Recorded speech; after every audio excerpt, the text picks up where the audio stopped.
We all recognize the importance of gaining access to senior executives and other decision makers. According to one survey, 80% of senior executives become involved in key purchases early in the decision cycle. But what are the most effective ways to reach these buyers? Should you call? Or write an introductory letter and then call? Should you arrange an introduction through business executives you both know?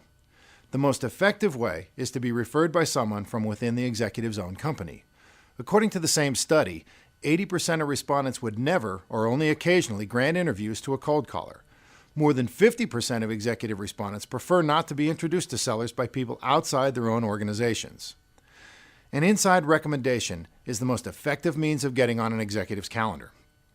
84% of respondents indicate they would usually or always grant a meeting with a seller who was recommended by someone inside his or her own firm. The obvious conclusion: you better identify and cultivate someone inside the company to arrange your introduction. The snag is that two of the most common marketing techniques, networking and cold calling, are of little use in identifying and cultivating these individuals. What's wrong with networking and cold calling? Well, cold calls aren't limited to calls made to people you don't know. They also include any request beginning with "I want." For example, calling your best client with "I want to introduce you to my tax partner" is a cold call. This example may seem counterintuitive.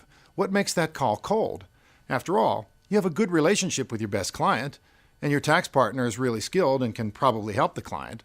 It's the "probably help" part that creates the problem. The client doesn't know how your tax partner can help him specifically. He only knows two things for sure. One, it's going to take up a fair amount of his time. Two, your obvious purpose is to get business for your tax partner. Since he can't recognize any potential gain for himself, he has no reason to want that meeting. You want the meeting. So far, you look like the only potential winner. That tends to chill things a bit, so yes, it's definitely a cold call. How many of you, trapped at too low an authority level, lose business because you can't get to key decision makers? These decision makers don't want to see you because they see you primarily as a self-interested outsider. Meet your new best friend, the guide. In a few minutes, I'll define guides and show you how to identify, cultivate, and embolden them to simplify your selling life.